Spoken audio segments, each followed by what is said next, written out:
Hello, hello. My name's Fern, and today we're talking about the person centered approach. So, the person centered approach was first introduced in the 1940s by Carl Rogers. So, rather than solution seeking, we are exploring these solutions through the patient. So, they are not looking towards therapists for their solutions. Instead, the therapist will always throw back the locus control onto the patient. So, Rogers was a humanist and he believed that with the right circumstances, everybody can achieve self actualization. So, what exactly are the conditions for self actualization, hey? Here's the six conditions. So, let's run through them. First of all, both the therapist and the client must have established psychological contact.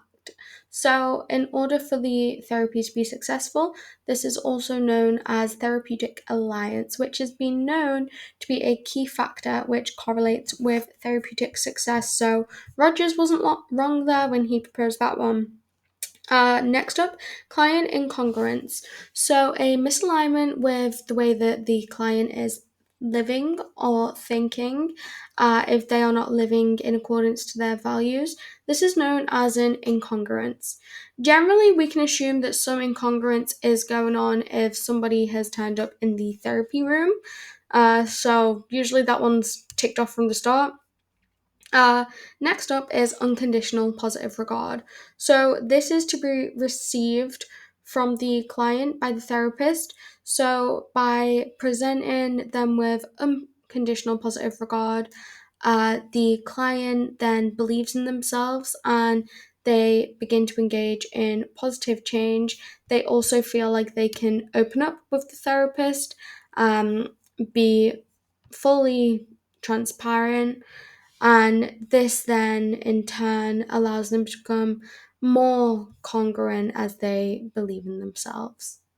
Further, the unconditional positive regard establishes a connection and trust with the therapist, as do the other steps, which we're just going to get into. So, we have empathetic understanding, which is the therapist allowing the client to feel seen and heard. So, this encourages them to explore and it makes them feel a safety and security within the therapy room. So you can see here how laying this groundwork for trust and safety and positivity allows the client to open up more. Now, the congruence of the therapist actually matters too because it means that they are turning up as their most authentic selves. Of course, as therapists, as all normal people, there can be off days, but generally, the therapist should be living in alignment to their values so that they're not bringing anything into the room either.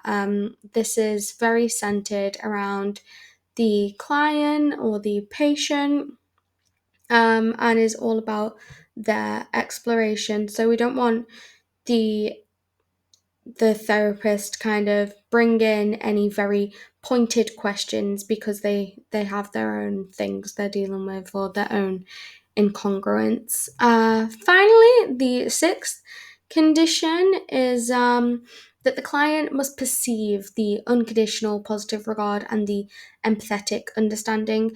Of course, since the unconditional positive regard and empathetic understanding are part of the six conditions, they if they're not perceived, then what really is there? So sometimes they won't be perceived if somebody has, for example, very severe depression. So, say if a therapist asks the client, so what do you think of that? They may feel, well, what do you think of that? I've came here for advice and no one cares about me, and they may catastrophize. So, of course, this type of therapy isn't for everyone, but it can be helpful for people who are able to perceive the empathetic understanding, unconditional positive regard, and are willing to go on an exploration. Let's talk about introjected values. So, Rogers believed that we often take on the value systems of others, the beliefs of others, because of our experiences with them. However, these beliefs are not necessarily ours, so we haven't uncovered the core self. We haven't self actualized and fully understood and experienced ourselves because we have been blinded by our introjected values. So, in order to uncover some of these introjected values, the therapist may ask, for example, questions such as, "Who told you that?" Um, Using the advanced empathy, they may identify where a client is expressing some introjected values. They may ask them, "Is this belief still true for you?" Or how is this belief impacting your life or behavior? And through that, the person can understand, oh, actually, I believe this because I heard it in this place.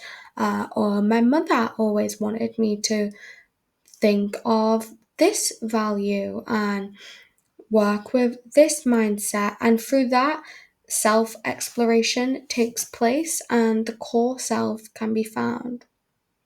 Who should use it? Well, those experiencing depression or anxiety, which most therapies are suitable for people with depression or anxiety, um, or those going through a big life change. So, a person may want to explore how they feel surrounding a significant change and kind of find their feet through that.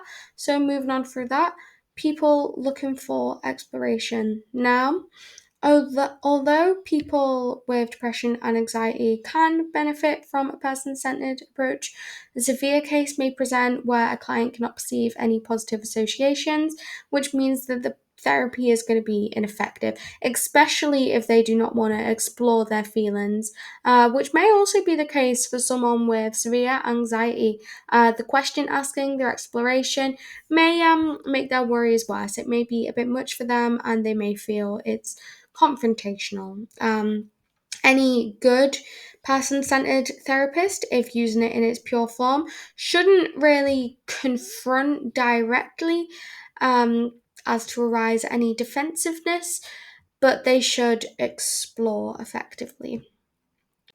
Really, anybody who can't see a way out of their problems um, may sort of approach this kind of therapy with, why are you asking me questions? It's pointless, sort of thing. I don't think necessarily that asking questions is ever pointless. However, that may be their perception, and they may not get very far with a person centered approach.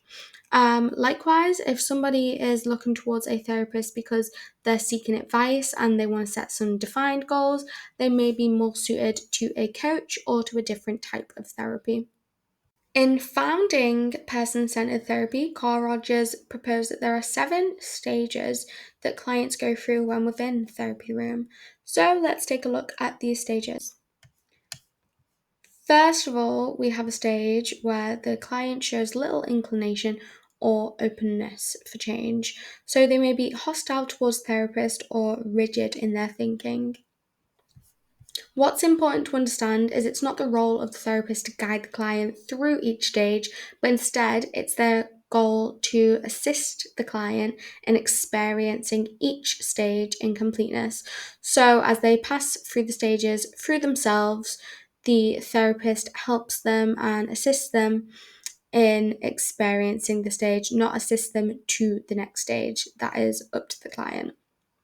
So, what we need to remember is that usually there is some openness for change if somebody has landed in the therapy room. So, often a client has already gone through the first stage before they even go to the therapy room.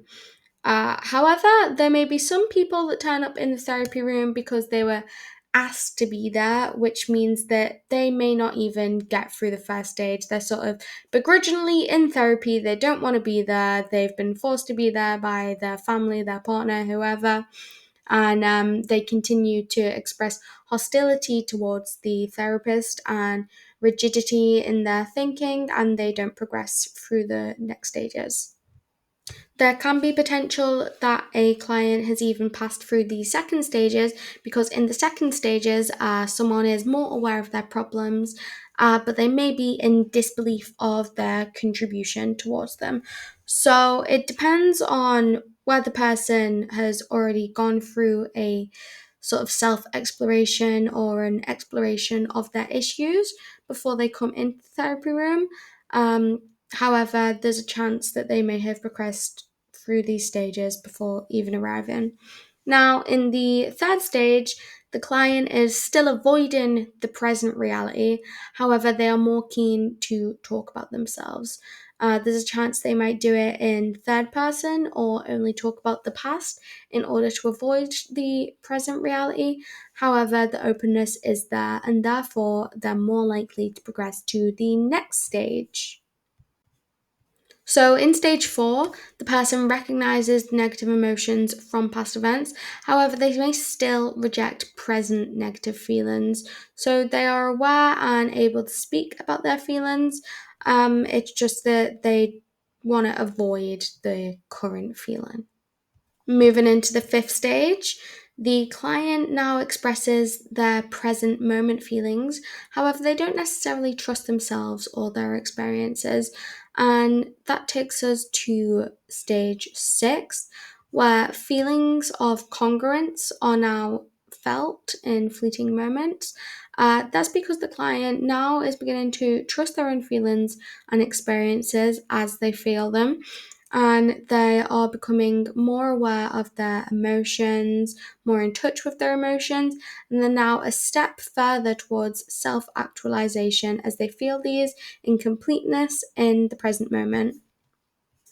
So when we look at the final and seventh stage, here the patient is able to achieve full or authenticity and congruence, and they're able to trust their instincts and understand the world around them and their emotions. So they are very much in the present moment, feeling their feelings, understanding them, and living in alignment with their values. Thank you for coming to today's mini lecture on the person-centered approach by Carl Rogers. I hope you enjoyed. I'm Fern and this is Future Ahead. And feel free to give a like and subscribe if you would like to hear more all about the psychological approaches to therapy and psychology in general.